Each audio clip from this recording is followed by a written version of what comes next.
ایک مسلمان کا ایمان لانے کے بعد چاہے کوئی بھی عمل ہو، اس کا تعلق ہمارے آج کے عنوان سے عمل صالح اس سے تعلق رہتا ہے۔ چاہے ایک انسان نماز، روزہ، حج، زکوٰۃ کوئی بھی نیکی دین اسلام میں اگر کرتا ہے اسے عمل صالح، نیک اعمال کہتے ہیں۔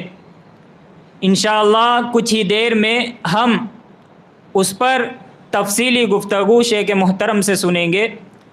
میں دو باتیں آپ کے سامنے پیش کر شیخ محترم کو دعوت دوں گا۔ محترم حضرات، آپ ابھی سنیں گے عمل صالح، اس پر اس کے کیا معنی، کیا مفہوم ہے اور اس کے انسانی زندگی پر کیا اثرات ہے، اس پر آپ تفصیلی گفتگو سنیں گے۔ اللہ کے رسول صلی اللہ علیہ وسلم کی حدیث ہے، من دل علی خیر فلہ مثل اجر فاعلہ۔ عمل صالح اس کی فضیلت اتنی زیادہ ہے کہ ایک انسان نیک عمل کرتا ہے اس کی نیکی اس کو ملتی ہے۔ ایک انسان اگر نماز پڑھتا ہے تو اس کا جو ثواب ہے وہ اسے ضرور بضرور ملتا ہے، لیکن جب ایک انسان نماز کے لیے آتا ہے اور آتے آتے اپنے دوست کو، اپنے گھر والوں کو، اپنے رشتہ داروں کو جب اس کی دعوت دیتا ہے اور اس کی دعوت پر کوئی شخص نماز کے لیے آتا ہے تو اللہ تعالیٰ جو ساتھ میں شخص آ رہا ہے اس کو بھی بدلہ دیتا ہے، اور اس کو جتنا بدلہ مل رہا ہے بلانے والے کو بھی سیم بالکل اسی طرح اتنا بدلہ ملتا ہے۔ یہ ایک چھوٹی سی مثال ہے۔ ایک اور مثال سے آپ سمجھ سکتے ہیں، ایک مؤذن، آپ دیکھتے ہوں گے ہر مسجد میں ایک مؤذن اذان دینے والا ہوتا ہے، چاہے اسے اس اذان دینے پر اجرت بھی ملتی ہو، لیکن آپ عمل صالح، نیک اعمال، اس کے اجر و ثواب، اس کی فضیلت کا اندازہ اللہ کے رسول صلی اللہ علیہ وسلم کی اس حدیث سے لگائے کہ اللہ کے رسول صلی اللہ علیہ وسلم نے فرمایا کہ جب مؤذن اذان دیتا ہے اور اس کے اذان کے جواب میں جب لوگ جمع ہو کر نماز پڑھتے ہیں، جتنے لوگ نماز میں شریک ہوتے ہیں، نماز پڑھتے ہیں، تمام لوگوں کے جو ثواب ہے وہ اس مؤذن کو ملتا ہے۔ تو آپ اندازہ لگائیں کہ نیک اعمال کا دین اسلام میں کیا بدلہ ہے، کتنی فضیلت ہے۔ انشاءاللہ اسی کو آج ہم شیخ محترم فضیلت الشیخ عاطف سنابلی حفظہ اللہ سے تفصیلی گفتگو ہم سنیں گے۔ اب میں مؤدبانہ التماس کرتا ہوں فضیلت الشیخ عاطف سنابلی حفظہ اللہ سے کہ وہ آ کر اپنے درس کا آغاز کرے۔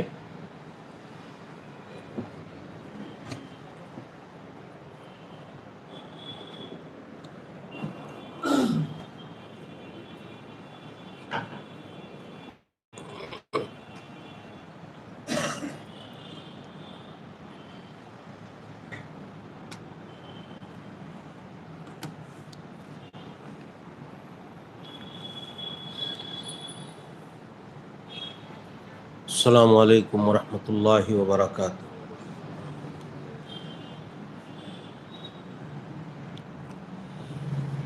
ان الحمد للہ نحمده ونستعینه ونستغفره ونعوذ باللہ من شرور انفسنا ومن سیئات اعمالنا، من يهده الله فلا مضل له ومن يضلل فلا هادی له، واشهد ان لا الہ الا اللہ وحدہ لا شریک له، واشهد ان محمدا عبدہ ورسولہ۔ یا ایھا الذین آمنوا اتقوا اللہ حق تقاتہ ولا تموتن الا وانتم مسلمون۔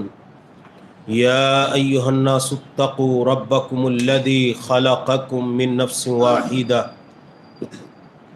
وخلق منها زوجها وبث منهما رجالا كثيرا ونساء واتقوا الله الذي تساءلون به والأرحام إن الله كان عليكم رقيبا يا أيها الذين آمنوا اتقوا الله وقولوا قولا سديدا يصلح لكم أعمالكم ويغفر لكم ذنوبكم ومن يطع الله ورسوله فقد فاز فوزا عظيما أما بعد فإن خير الحديث كتاب الله وخير الهدي هدي محمد صلى الله عليه وسلم وشر الأمور محدثاتها وكل محدثة بدعة وكل بدعة ضلالة وكل ضلالة في النار.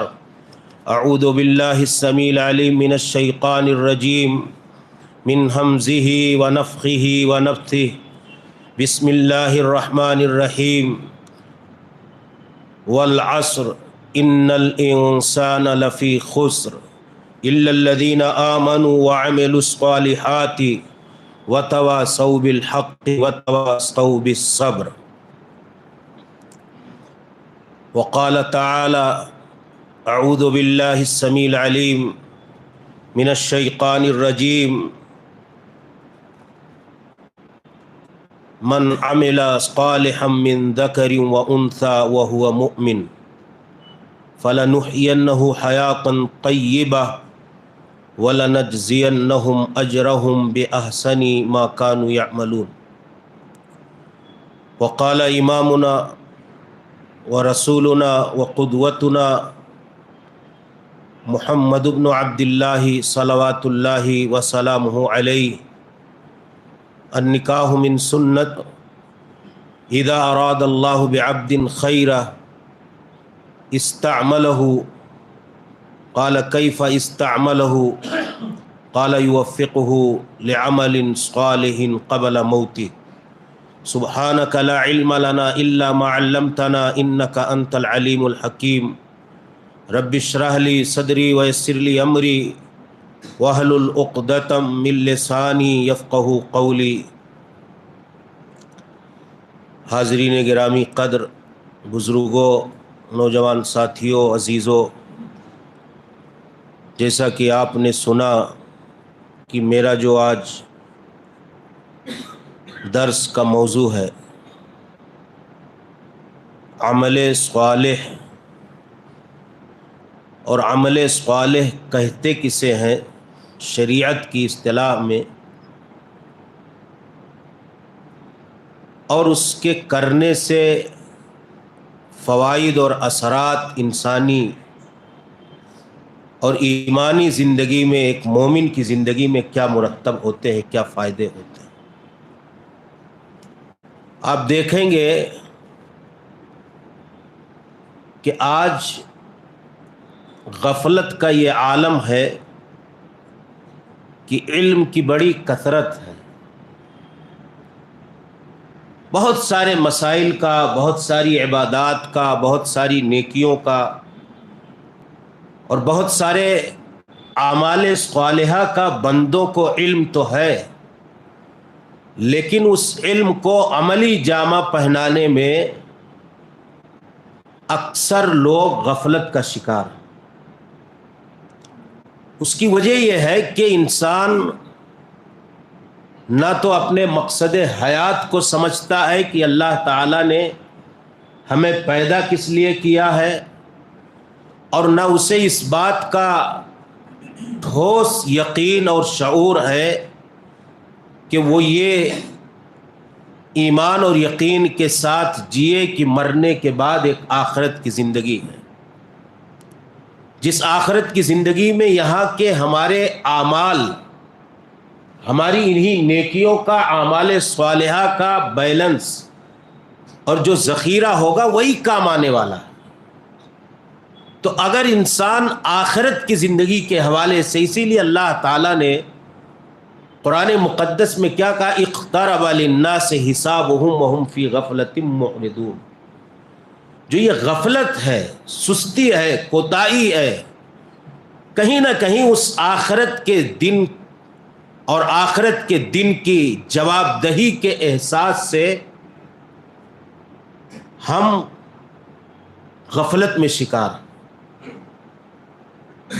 اگر اسی کا یقین اور اس آخرت کی زندگی کے بعد آنے والے مسائل اور مراحل کا علم اور شعور پختہ ہو جائے تو انسانی زندگی میں بہت بڑی تبدیلی آ سکتی ہے.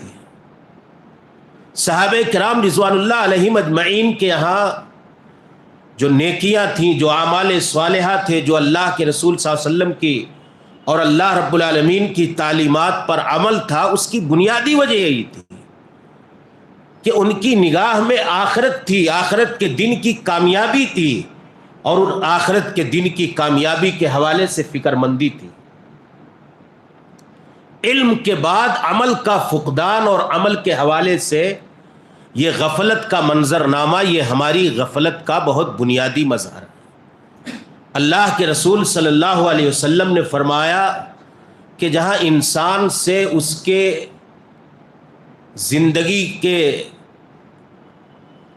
شب و روز سے متعلق سوال کیا جائے گا، جہاں اس سے اس کی زندگی کے بارے میں، حیات کے بارے میں پوچھا جائے گا، جہاں اس سے اس کے جوانی کے ایام سے متعلق باز پرس ہوگی، جہاں ایک انسان سے اس بات کا سوال ہوگا کہ تم نے مال کمایا کہاں سے، خرچ کہاں کیا، وہیں اس بات کا بھی سوال اللہ رب العالمین کرے گا کہ جو علم تھا اس پر تم نے عمل کتنا کیا. یہ اللہ کا سوال ہے. علم کے بعد عمل کا نہ ہونا یہ بہت بڑا جرم ہے رب کی نگاہ میں. اللہ تعالی جب کسی بندے کے ساتھ خیر کا، بھلائی کا ارادہ چاہتا ہے تو اللہ کے رسول صلی اللہ علیہ وسلم نے فرمایا اس کا استعمال کرتا ہے. صحابہ کرام رضوان اللہ علیہم اجمعین نے پوچھا اللہ کے رسول صلی اللہ علیہ وسلم استعمال کیسے کرتا اللہ رب العالمین؟ تو کہا یوفقہ لعمل صالح قبل موتی. اللہ تعالیٰ اس بندے کو اس کی موت سے پہلے اس کی زندگی میں نیک اعمال کی توفیق دے دیتا.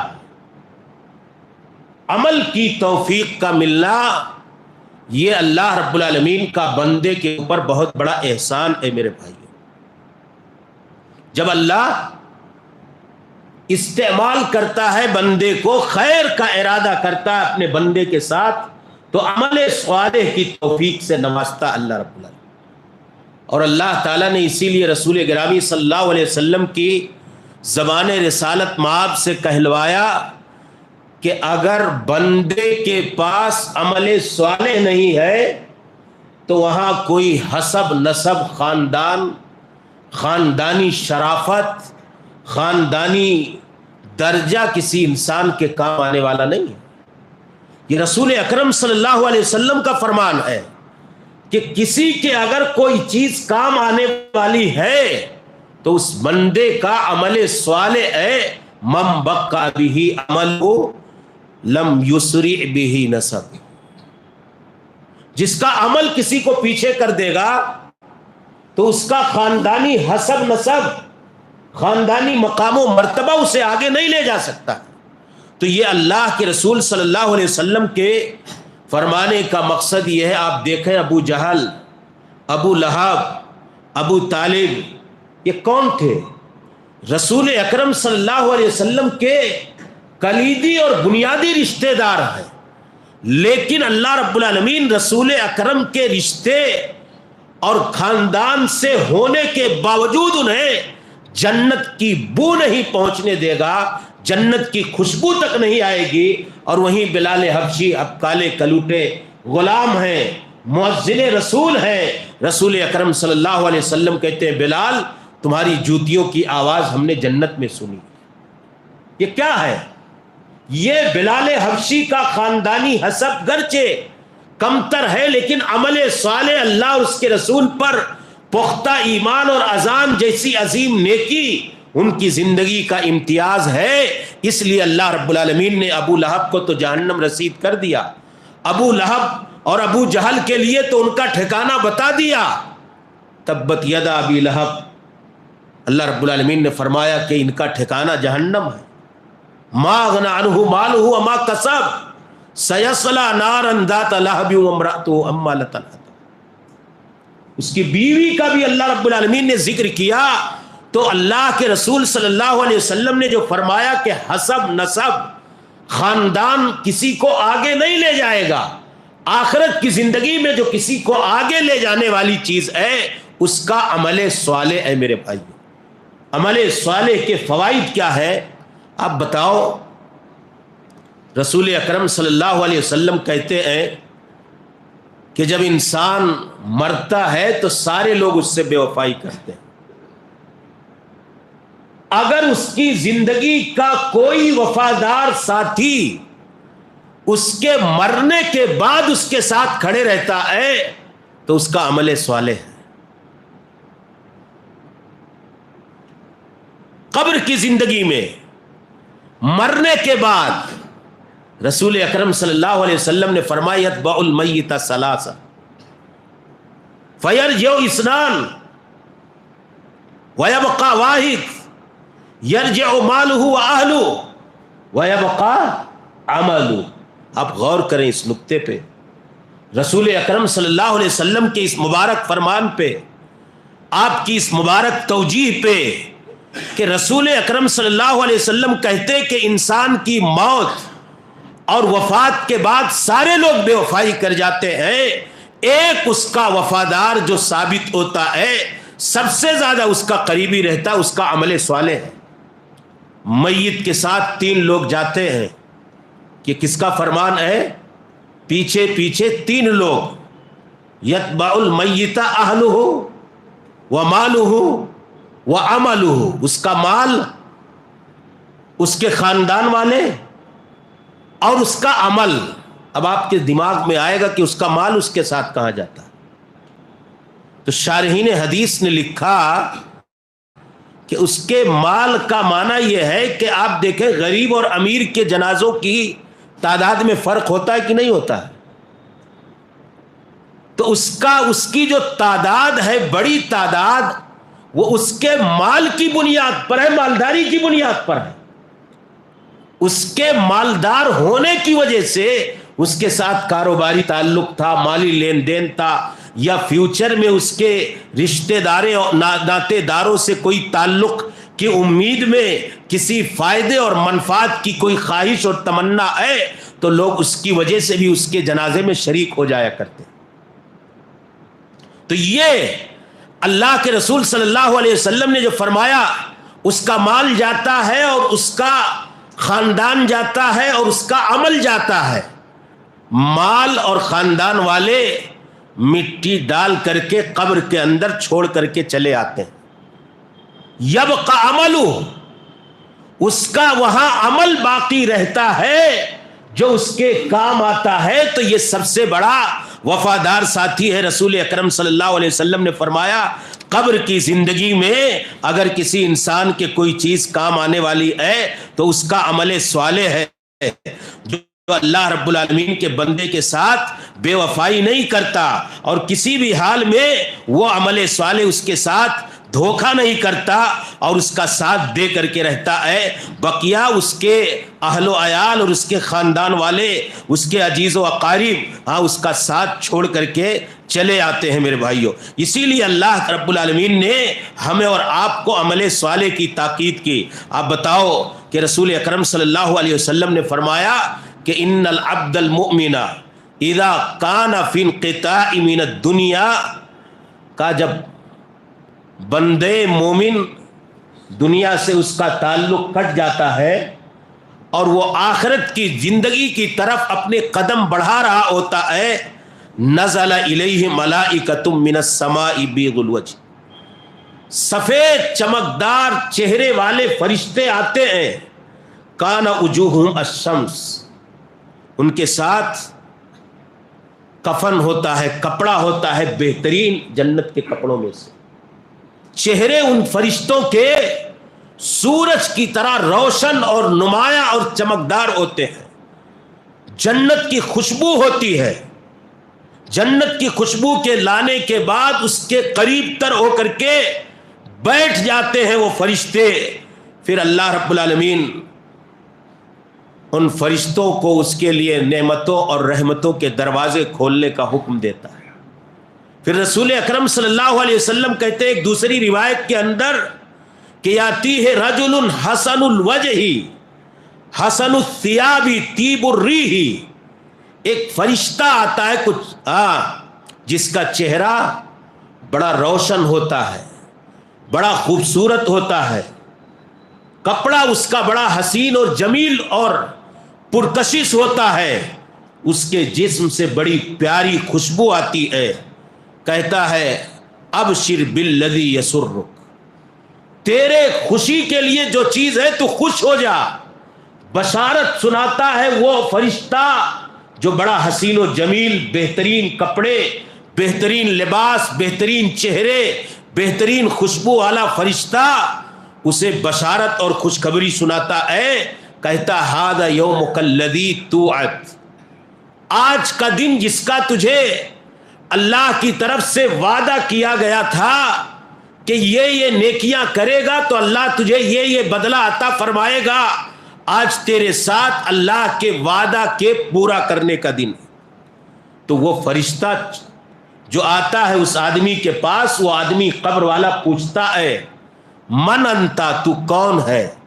کیا کہتا؟ انا عملک الصالح، انا عملک الصالح۔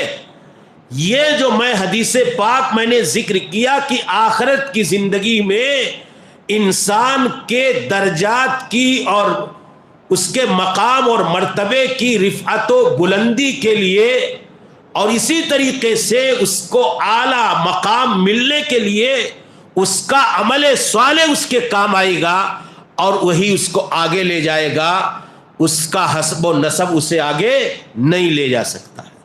مرنے کے بعد آپ کی اولاد، آپ کا بیٹا، آپ کی بیٹی، آپ کا خاندان، آپ کی کمائی ہوئی پراپرٹی، یہ آپ کے کام آنے والے نہیں، اور قبر کی زندگی میں آپ کا ساتھ دینے والے نہیں، آپ کا ساتھ چھوڑ کر کے چلے آئیں گے۔ آپ کے ساتھ اگر کوئی باقی رہتا ہے اس قبر کی کوٹھری میں تو انسان کا عمل صالح۔ اب آپ اندازہ لگائیں کہ ایک مومن کی زندگی، آخرت کی زندگی میں سب سے زیادہ اگر کوئی وفادار ساتھی اس کی زندگی میں، اس دنیا کی زندگی میں جو اس نے کیا ہوا ہے، آخرت کی زندگی میں جو اس کے ساتھ وفاداری کے ساتھ کھڑا رہنے والا، وہ کیا ہے؟ کیا ہے؟ عمل صالح ہے۔ سارے لوگ ساتھ چھوڑ دیں گے۔ اب اس عمل صالح کو ہم اس لیے ترک کر دیں کہ یہ دنیا کی جائیداد بنائیں، اپنے بال بچوں کی دنیا بنانے کی خاطر اس وفادار ساتھی کو نظر انداز کر دے، وقت پر نمازیں نہ پڑھے، نیکیاں نہ کرے۔ اسی لیے اللہ تعالیٰ نے قرآن کریم میں کیا کہا؟ یا ایھا الذین آمنوا لا تلہکم اموالکم ولا اولادکم عن ذکر اللہ ومن یفعل ذلک فاولئک هم الخاسرون۔ کہ ایمان والو، تمہیں اللہ کے ذکر سے، اللہ کی عبادت سے، نیک اعمال سے، اللہ کی مرضی اور خوشنودی کے کاموں سے تمہارا مال، تمہارا کاروبار، تمہاری تجارت اور تمہاری یہ دنیا کی ساری پریشانیاں اور ساری رکاوٹیں، وَأَوْلَادُكُمْ، تمہارے بیٹے، یعنی اپنے بیٹوں کی دنیا بنانے کے لیے اللہ کے ذکر سے غافل نہ کریں۔ پھر اللہ کہتا وَمَن يَفْعَلْ ذَلِكَ، جو ایسا کرے گا فَأُولَئِكَ هُمُ الْخَاسِرُونَ، وہ گھاٹا اٹھانے والے لوگ۔ گھاٹا کیسے؟ قبر میں کوئی ہے نہیں آپ کے ساتھ، جو قبر میں آخرت میں کام آنے والا ہے، اس کو تم نے اللہ کے ذکر کو چھوڑ کر کے مال کو، اولاد کو تم نے ترجیح دی، تو اللہ کہہ رہا گھاٹا آج اسے اس دن یاد آئے گا جب وہ وہی عمل صالح آپ کے لیے خوشخبری اور بشارتیں لے کر کے آنے والا ہے۔ وہی عمل صالح آپ کی قبر کی اس کوٹھری کو روشنی دینے والا ہے۔ وہی عمل صالح آپ کی اس قبر کی تاریکی کو روشنی میں بدلنے والا اور اس عذاب کو اللہ کی رحمت سے بدلنے والا ہے۔ اس کو چھوڑ کر کے اگر کسی انسان نے، ہم نے، آپ نے دنیا بنائی تو بلا شبہ گھاٹے اٹھانے والے۔ خسارے میں رہنے والے ہیں۔ اللہ رب العالمین نے اسی لیے قرآن مقدس کی جو خطبہ مسنونہ کے بعد میں نے سورت پڑھی، اللہ تعالیٰ نے کیا کہا کہ والعصر، زمانے کی قسم، ان الانسان لفی خسر، سارے انسان خسارے اور گھاٹے میں ہیں، مگر کون لوگ؟ الا الذین آمنوا، جو ایمان لائے، وعملوا الصالحات، نیک اعمال کیا انہوں نے۔ گھاٹا اٹھانے والے کون لوگ ہیں؟ سارے لوگ۔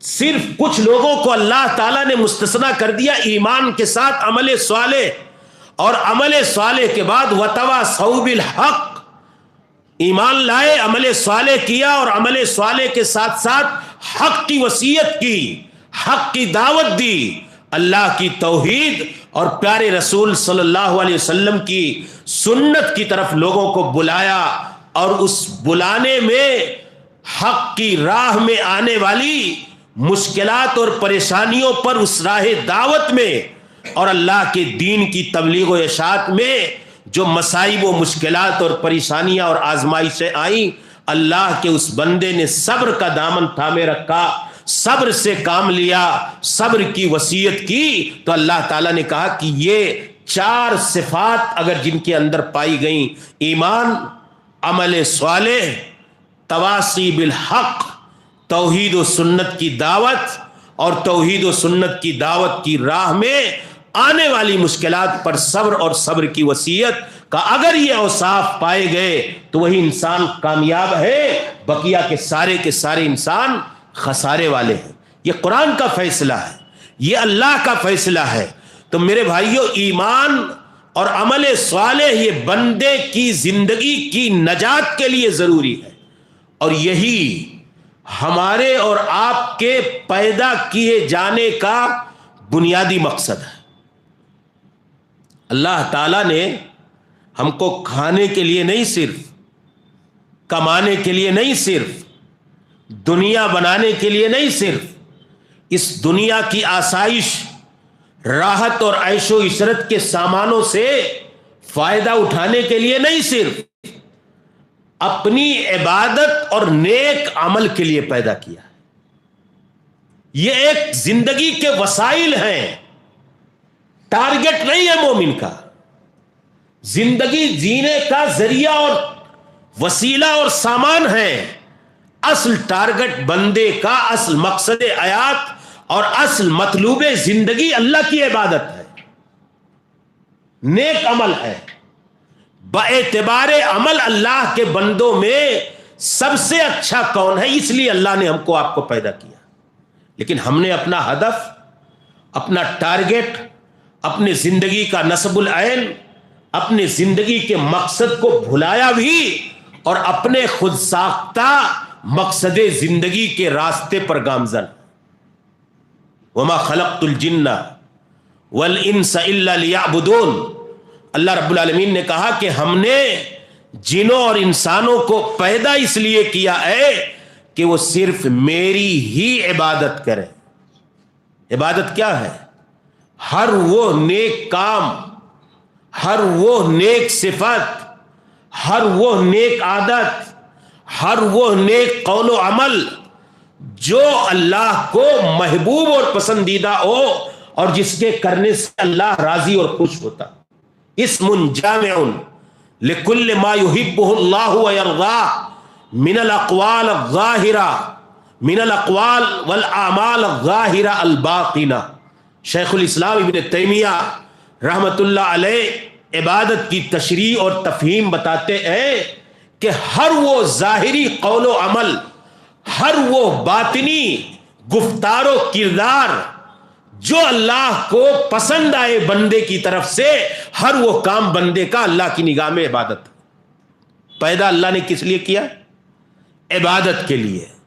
سورۃ الملک کی آپ تلاوت کرتے ہیں، اللہ تعالیٰ نے کیا کہا؟ یہ انسانی زندگی کی تخلیق کے اور اس دھرتی پر اس کے وجود کے مقاصد اللہ تعالیٰ نے ذکر کیا۔ الذی خلق الموت، الذی خلق الموت والحیات لیبلوکم ایکم احسن عملا، احسن عملا۔ اللہ رب العالمین کہتا ہے کہ ہم نے موت و حیات، زندگی اور وفات، اور یہ دنیا کی زندگی اور اس کے بعد مرنا بنایا کس لیے ہے؟ لیبلوکم، تاکہ اللہ مخاطب ہے مسلمانوں کو، دنیا کی زندگی دینے والے انسانوں کو بنایا اس لیے لیبلوکم، تاکہ آزمائے، امتحان لے، جانچے، پرکھے، آزمائش کرے کہ اس دھرتی پر رہنے والے انسانوں میں باعتبار عمل سب سے اچھا انسان کون ہے؟ عمل، بہترین عمل رب کی بارگاہ میں پیش کرنے والا کون ہے؟ یہ اصل ہماری زندگی کا مقصد ہے، موت و حیات کے اللہ کی طرف سے بنائے جانے کا مقصد ہے۔ اللہ رب العالمین نے دوسری جگہ ارشاد فرمایا انا جعلنا ما علی الارض زینۃ لہا لنبلوہم ایہم احسن عملا۔ ابھی کل جمعہ کا دن گزرا ہے، سورۃ الکہف کی تلاوت کی فضیلتیں ہم سنتے ہیں، پڑھتے بھی ہیں۔ اللہ تعالیٰ نے کیا کہا؟ انسان کو اس کا مقصد حیات بتایا۔ یہ سورۃ الملک کی آیت تھی پہلے جو میں نے پڑھی۔ سورۃ الکہف میں اللہ تعالیٰ کہتا ہے انا جعلنا ما علی الارض زینۃ لہا، اس دھرتی پر جو کچھ ہے، اس دھرتی پر موجود ساری چیزیں اس زمین اور دھرتی کی زیبائش اور آرائش کے لیے، تمہارے فائدے کے لیے نہیں کہ اسی کے پیچھے مگن ہو کر کے اپنی آخرت تم برباد کر ڈالو اور عمل صالح سے غافل ہو جاؤ، یہ نہیں ہے اس کا مقصد۔ اس کی آرائش، اس کی زیبائش، اس کی نعمتیں، اس کے کھان پان، ساری چیزوں کی جو ساری شکلیں اس دنیا میں روئے زمین اور کرۂ ارضی پر اللہ کی تخلیق کی اور اس کی قدرت کاملہ کی آیات اور نشانیاں نظر آتی ہیں، اللہ رب العالمین کہتا ہے انا جعلنا ما علی الارض زینۃ لہا، جو کچھ اس زمین پر ہے اس زمین کی آرائش اور زیبائش کے لیے ہے۔ پھر اللہ رب العالمین نے فرمایا لنبلوہم ایہم احسن عملا، اسی آرائش اور زیبائش اور زیب و زینت اور رنگینیوں کی اس بھیڑ میں اور اس دنیا کی آسائشوں میں اللہ تعالیٰ تمہیں آزمانا چاہتا ہے۔ اب جو عمل صالح زیادہ سے زیادہ پیش کر لے جائے وہی اللہ کی بارگاہ میں کامیاب ہے۔ اللہ کہتا ہے لنبلوہم ایہم احسن عملا، تاکہ ہم آزمائیں اس دھرتی پر بسنے والے انسانوں کو کہ کون باعتبار عمل زیادہ بہتر ہے۔ یہ قرآنی آیات ہے میرے بھائی۔ حسن عمل، عمل صالح، بہترین عمل، نیک عمل، یہ ہماری زندگی کا مقصد ہے۔ سورہ ہود میں اللہ تعالیٰ نے کیا کہا؟ وَهُوَ الَّذِي خَلَقَ السَّمَاوَاتِ وَالْأَرْضِ فِي سِتَّةِ أَيَّامٍ وَكَانَ عَرْشُهُ عَلَى الْمَاءِ۔ وَهُوَ الَّذِي خَلَقَ السَّمَاوَاتِ وَالْأَرْضِ، وہی اللہ کی ذات ہے جس نے آسمانوں اور زمینوں کو 6 دن میں پیدا کیا۔ وَكَانَ عَرْشُهُ عَلَى الْمَاءِ، اس وقت اللہ کا عرش آج کہاں ہے؟ 7ویں آسمان پر۔ لیکن اللہ تعالیٰ کہتا ہے کہ اس آسمان کی تخلیق سے پہلے اللہ کا عرش کہاں تھا؟ پانی پر۔ پھر اللہ کہتا ہے لیبلوکم ایکم احسن عملا، یہاں بھی اللہ تعالیٰ نے ذکر کیا۔ قرآن مقدس کی سورہ الملک، سورۃ الکہف، سورۃ ہود، ان تینوں آیات میں اللہ تعالیٰ نے کہیں زمین و آسمان کی تخلیق کا تذکرہ کیا، کہیں زمین کے اوپر پائے جانے والی ساری نعمتوں کا ذکر کیا، کہیں ہماری دنیا کی زندگی کو ذکر کرنے کے بعد سب میں کیا کہا؟ تاکہ بندوں کا امتحان لے، آزمائے کہ باعتبار عمل اللہ کا بندہ کون سا اچھا ہے اور زیادہ نیکی رب کی بارگاہ میں اپنے لیے پیش کرنے والا ہے۔ یہ انسانی زندگی کا مقصد ہے میرے بھائیوں۔ اسی سے آج ہم غفلت میں ہیں۔ آپ دیکھیں کہ آج ہمارے یہاں عمل صالح کا سب سے بڑا تصور یہی صرف ہے کہ ہم تو نماز پڑھ لیں، بڑے بڑے ارکان ایمان اور اسلام ادا کر لے جائیں تو ہماری ساری نیکیاں اللہ رب العالمین کی بارگاہ میں ہم نے تو بہت بڑا نیک کام کر ڈالا, بہت بڑے بڑے نیک اعمال کر ڈالے. تو میرے بھائیوں, یہ اللہ تعالیٰ نے مقصد بتایا. کیا بتایا؟ احسن عمل, نیک عمل, بہتر عمل پیش کرنے والا. اب اس کا احسن عمل کا جو ہماری زندگی کا اللہ تعالیٰ نے مقصد ذکر کیا ہے, یہ احسن عمل ہے کیا؟ احسن عمل ہے کیا؟ تو حضرت فضیل ابن عیاض سے جب اس بارے میں پوچھا گیا تو انہوں نے کہا ما کان اخلصہ و اصوبہ. اب میں آپ کو پیدائش کا مقصد کیا بتایا اللہ تعالیٰ نے؟ احسن عمل. اب ہم کو تو جاننا چاہیے نا کہ احسن عمل ہے کیا. اللہ تعالیٰ نے جو مطالبہ کیا ہم سے, جس کا ڈیمانڈ کر رہا ہے, کیونکہ اسی کو نہ سمجھنے کی بنیاد پر ہمارے مسلمان بھائیوں کے ہاں عمل تو نیک عمل سوچ کر کے کرتے ہیں, لیکن رب کی بارگاہ میں وہ عمل صالح کے معیار پر کھرا نہیں اترتا. جو اللہ کی کسوٹی ہے عمل صالح کی, جو اللہ کا پیمانہ اور معیار ہے احسن عمل کا, اس پہ لوگ کھڑے نہیں اترتے. اس کے لیے ضروری کیا ہے؟ فضیل ابن عیاض کہتے ہیں ما کان اخلصہ و اصوبہ. غور سے سنیے اس بات کو کہ جو خالص ہو اور جو درست ہو, جو خالص ہو, جو درست ہو. ان یکون خالصا للہ, یہ ہے اخلص, اور ان یکون علی سنت رسول اللہ, یہ ہے اصوب. دو چیزیں. ایک توحید تو بنیادی شرط ہے, کیونکہ بغیر توحید کے بندے کا کوئی عمل اللہ کی بارگاہ میں مقبول ہی نہیں ہے. شرک کے وجود کے ساتھ نیک عمل کا تصور ہی نہیں کیا جا سکتا ہے. یہ توحید کے وجود کے بعد دو بنیادی شرطیں ہیں کہ ایک کیا ہے؟ اللہ کے لیے ہو. کس کے لیے؟ اللہ کے لیے. اور اللہ کے رسول کے طریقے پر ہو. اللہ کے رسول کے طریقے پر ہو. بسا اوقات انسان کا عمل اللہ کے لیے ہوتا ہے لیکن اللہ کے رسول کے طریقے پر نہیں ہوتا ہے. اللہ کے رسول کے طریقے پر ہوتا ہے, اللہ کے لیے نہیں ہوتا ہے. اللہ کے رسول کے طریقے پر ہوتا ہے لیکن وہ اللہ کے لیے نہیں ہوتا ہے, اللہ کے لیے ہوتا ہے, اللہ کے رسول صلی اللہ علیہ وسلم کے طریقے پر نہیں ہوتا ہے.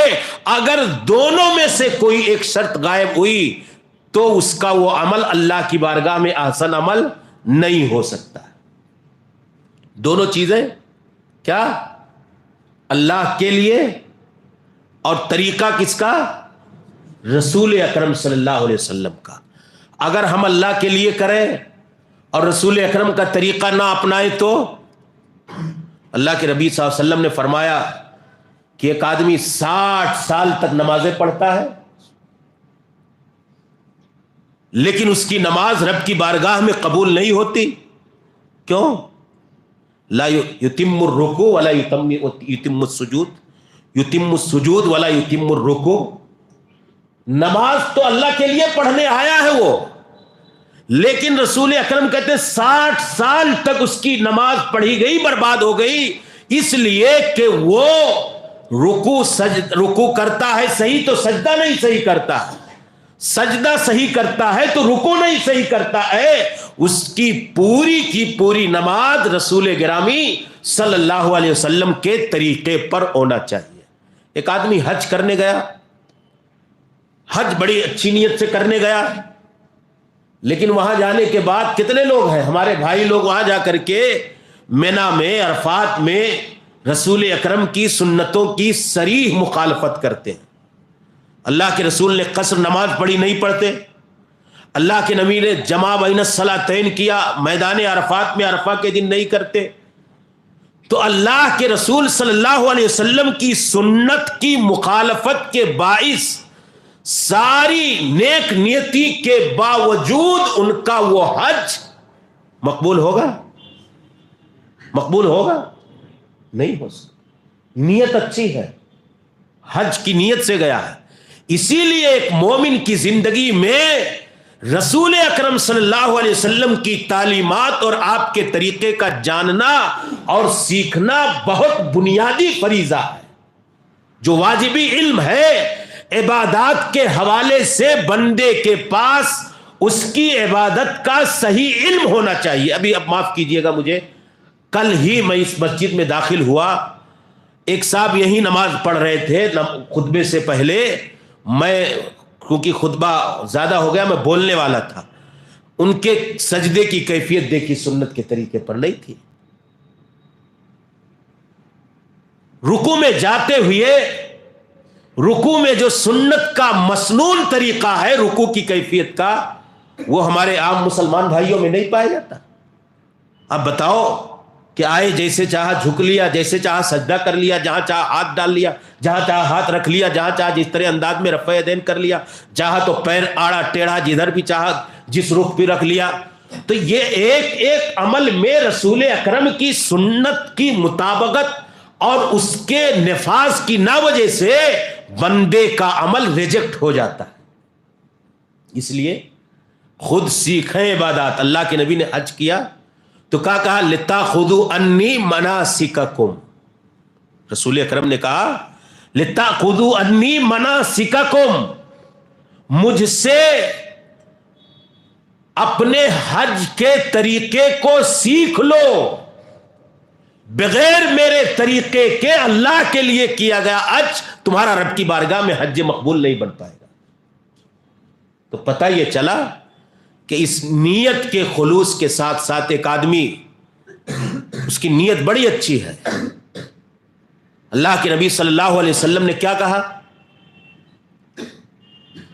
کہ جب چھینک آئے تو چھینکنے والا کیا کہے؟ الحمدللہ۔ اب اس کی نیت بڑی اچھی ہے، پیارے رسول صلی اللہ علیہ وسلم طریقہ کیا بتا رہے ہیں؟ الحمدللہ کہو۔ اب الحمدللہ کہنے کے ساتھ ساتھ وہ کہہ رہا ہے مجھے پیارے نبی سے بے پناہ محبت ہے، بے پناہ عقیدت ہے، اور مبالغہ آمیز عقیدت کے نتیجے میں وہ کہہ رہا ہے الحمدللہ والصلاۃ والسلام علی رسول اللہ۔ کوئی غلط کام کر رہا ہے، اس کی نیت اچھی ہے، لیکن اس خالص نیت کے ہونے کے ساتھ ساتھ اللہ کے رسول صلی اللہ علیہ وسلم کے طریقے اور سنت سے انحراف اور زیادتی کا طریقہ اختیار کر رہا۔ 4 کے بجائے 5 پڑھ لیں ہم، طریقہ نہیں مانا جائے گا۔ کیوں؟ رسول اکرم کے طریقے کی مخالفت کی بنا پر 4 کے بجائے جوہر کوئی پڑھے 5 تو کیسا لگے گا؟ سارے لوگ حیران ہو جائیں گے۔ تو وہ جو حیرانی ہے صرف اسی بنیاد پر کہ اللہ کے نبی صلی اللہ علیہ وسلم کا طریقہ نہیں ہے۔ اس لیے میرے بھائیوں، بدعت جو ہے کیوں ریجیکٹ ہے؟ بدعتی کوئی بدعت گناہ سمجھ کر کے کرتا ہے؟ بدعتی نیک نیتی سے کرتا ہے۔ جلوس جو نکالتا ہے عشق رسول کی محبت کا نعرہ اور دم بھرتے ہوئے، تو یہ اس کا عمل، نیت تو اس کی اچھی ہے۔ میں یہ آپ کو بتانا چاہتا ہوں کہ میں رسول سے محبت اللہ کو خوش کرنے کے لیے یہ جلوس نکال رہا ہوں اور اللہ کے رسول سے محبت کا اظہار کر رہا ہوں، یہ بھی عبادت ہے۔ لیکن رسول اکرم کا طریقہ اس نے اختیار نہیں کیا رسول اکرم سے محبت کے اظہار کے لیے، اس نے غلط طریقہ اپنایا۔ اسی لیے کوئی بدعتی نیک نیتی سے کام کرتا ہے، دین میں اضافہ کرتا ہے، اور وہ اس عمل سے توبہ نہیں کرتا۔ کیوں؟ وہ غلط سمجھتا ہی نہیں۔ شیطان اسی لیے تو بدعت سے خوش ہوتا ہے، اگر غلط سمجھ کر کے کرے تو اس غلط کام سے کبھی نہ کبھی شرمندہ ہو کر کے توبہ کر لے گا۔ لیکن بدعتی تو خوش رہتا ہے نا کہ میں نے نیک کام کیا ہے۔ ایک آدمی تھا امام مالک رحمۃ اللہ علیہ سے، اس نے پوچھا کہ میں حج کے لیے جانا چاہتا ہوں تو احرام کہاں سے باندھوں؟ تو انہوں نے کہا ذوالحلیفہ جو مدینہ طیبہ میں جو اس کی میقات ہے، تو انہوں نے جواب دیا اس کو کہ تم ذوالحلیفہ جو میقات ہے مدینہ کا، وہاں سے احرام باندھو۔ کہا میری چاہت یہ ہے کہ میں قبر رسول سے بعد ہوں اور یہاں سے بات کر کے میں جانا چاہتا ہوں. کہا کہ تمہارا یہ عمل درست نہیں ہے. پھر اس نے کہا کہ کیوں؟ میں تھوڑا ہی سو تو زیادہ کر رہا ہوں, میقات ذوالحلیفہ کے بجائے آ کر کے قبر رسول مدینہ طیبہ سے باندھ لے رہا ہوں, کیا غلطی کر رہا؟ تو کہا کہ یہ تم جو کام کر رہے ہو تمہاری نیت کے اعتبار سے اچھا ہے, لیکن ہمارے پیارے رسول کا طریقہ ذوالحلیفہ ہی آپ نے بتایا ہے, اور انہوں نے کہا کہ یہ بدعت ہے, اور جو اس طرح کا طریقہ اختیار کرے گا دین میں اور رسول اکرم کی سنت سے انحراف اور مخالفت کا راستہ اپنائے گا, وہ اس کے بارے میں اللہ کے عذاب اور آزمائش کا خطرہ. فَلْيَحْذَرِ الَّذِينَ, قرآن مقدس کی یہ آیت پڑھی, فَلْيَحْذَرِ الَّذِينَ يُخَالِفُونَ عَنْ أَمْرِهِ أَن تُصِيبَهُمْ فِتْنَةٌ أَوْ يُصِيبَهُمْ عَذَابٌ أَلِيمٌ, کہ انہیں ڈرنا چاہیے جو رسول اکرم صلی اللہ علیہ وسلم کے طریقے کی مخالفت کرتے ہیں اس بات سے کہ اللہ تعالیٰ انہیں فتنے میں یا دردناک عذاب میں مبتلا کر دے. تو میرے بھائیوں, اس لیے یہ جو میں آپ کو سمجھانا چاہتا تھا کہ احسن عمل کے لیے, نیک عمل کے لیے بنیادی شرط یہ ہے کہ اللہ کے لیے ہو. دوسری شرط کیا ہے؟ اللہ کے رسول صلی اللہ علیہ وسلم کے طریقے پر ہو, اور دونوں ایک ساتھ ہو. بسا اوقات طریقہ رسول کا ہوگا, نیت اچھی نہیں ہوگی, نیت اچھی ہوگی, طریقہ رسول اکرم صلی اللہ علیہ وسلم کا نہیں ہوگا, تو دونوں میں سے ایک اگر نہیں پایا جائے گا اللہ کے لیے نہیں ہے, اور رسول اکرم کے طریقے پر ہے تو بھی قابل قبول نہیں. جیسے کہ میں نے نماز کی مثال دی آپ کو, اللہ کے رسول صلی اللہ علیہ وسلم کے طریقے پر نہیں ہے اور اس طریقے پر ہے, اللہ کے لیے نہیں ہے, تو بھی قابل قبول نہیں. اللہ کے نبی نے کیا کہا؟ انما الاعمال بالنیات. بڑے بڑے محدثین نے اس حدیث کو اپنی کتابوں میں شروع میں پہلی حدیث کے طور پہ ذکر کیا. راوی عمر ابن خطاب رضی اللہ تعالیٰ عنہ کہا کہ اعمال کا دار و مدار نیتوں پر ہے. انما الاعمال بالنیات, نیت اس دل کے ارادے پر ہے. جیسی آپ کی نیت ہوگی اسی طریقے سے اللہ تعالیٰ آپ کو اس نیکی اور عمل کا بدلہ دے گا. نماز پڑھنا کون سے مقصد کے تحت ہے؟ بہت سارے لوگ ہیں جن کے مقاصد الگ ہوتے ہیں. اللہ کے راستے میں خرچ کرنا, اس کے پس پشت مقصد کیا ہے؟ ہماری اس تبلیغ کا, دعوت کا, نصیحت کا, اصلاح کی گفتگو کا مقصد کیا ہے؟ یہ اللہ سے بہتر تو وہ ہمارے دلوں کے راز کو, آلات کو جاننے والا ہے. اب اگر اس میں فساد آتا ہے, آپ نے سنا ہوگا بڑا واقعہ کہ ایک سخی ہے جو اللہ کے راستے میں خرچ کرتا ہے, ایک مجاہد ہے جو جہاد کرتا ہے, ایک آدمی خطیب ہے, بڑی اچھی تقریریں کرتا ہے, لیکن وہی سخی اللہ کے راستے میں خرچ کرنے والا آدمی, وہی بہترین تقریر کرنے والا خطیب اور اللہ کے راستے میں جہاد کرنے والا انسان, وہی اس کے اعمال اس کے لیے وبال جان بن جائیں گے, عذاب کا باعث بن جائیں گے. کس لیے؟ نیت کی خرابی کی بنیاد پر. تو وہ عمل صالح نہیں ہوا نا, وبال جان بن جائے, عذاب جان بن جائے. اللہ تعالیٰ اس نیت, کیوں صرف نیت کی خرابی کی پاداش میں اتنے بڑے بڑے نیک کام, اصلاح کا, تعلیم کا, دعوت کا, تربیت کا, وہ عالم اس کے لیے وبال جان بن جائے. اللہ کے راستے میں بہت بڑا سرمایہ خرچ کرنے والا, اس کے لیے وبال جان بن جائے. جہاد جیسی بڑی نیکی, اس کے لیے وبال جان بن جائے. کیوں؟ اس کی نیت صرف درست نہیں رہی. وہاں سخی کا مقصد تھا مجھے لوگ میری تعریف کریں, خطیب کا مقصد تھا مجھے لوگ اچھا مقرر کہیں, مجاہد کا مقصد تھا مجھے لوگ بہادر کہیں. ان تینوں مقاصد کے بگاڑ اور فساد کی بنیاد پر اللہ تعالیٰ نے ظاہری طور پر اس عمل کو نیک عمل بنانے کے بجائے اس کے لیے عذاب کا ذریعہ بنا دیا. تو نیک عمل کی روح کیا ہے؟ اخلاص, پیورٹی, جس میں اللہ کو چھوڑ کر کے کسی انسان کی خوشامد کی شراکت ذرہ برابر نہ پائی جاتی. ہجرت کی مثال دی اللہ کے نبی کہ انما الاعمال بالنیات وانما لکل امرئ ما نویٰ. انسان کو وہی ملے گا جس کی وہ نیت کرے گا نیک کام سے بھی. تو شہرت چاہتے تھے شہرت مل گئی, جہاد کے ذریعے سے نام چاہتے تھے نام ہو گیا, خرچ کر کے اپنی سخاوت کا جھنڈا گڑوانا چاہتے تھے آپ کا جھنڈا بلند ہو گیا. اب کہاں آخرت میں آپ کے لیے کچھ بچتا ہے؟ تو اس لیے نیتیں بڑی خالص ہونی چاہیے. انسان کو بڑا سترک رہنا چاہیے دین کے معاملات میں, اور بڑا حساس ہونے کی ضرورت ہے.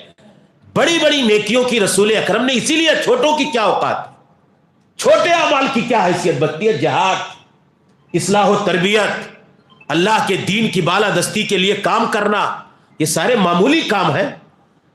تو اللہ کے نبی کہتے ہیں لکل امرئ ما نویٰ, ہر انسان کو وہی ملے گا جس کی وہ نیت کرے گا. پھر کہتے ہیں فمن کانت ہجرتہ الی اللہ فہجرتہ الی اللہ ومن کانت ہجرتہ لدنیا یصیبها او امرأۃ ینکحها فہجرتہ الی ما ہاجر الیہ. رسول اکرم نے کہا ہر انسان کو وہی ملے گا جس کی وہ نیت کرے گا. کہتے ہیں ہجرت جیسی عظیم نیکی, ہجرت جیسا بڑا پاکیزہ عمل, رسول اکرم صلی اللہ علیہ وسلم نے کیا کہا کہ انسان کے وہ اعمال جو اس کے گزشتہ سارے گناہوں کو مٹا دیتے ہیں, اسی میں اسلام ہے, ایمان ہے, اور اسی کے ساتھ ساتھ حج ہے, اور تیسرا عمل ہجرت ہے.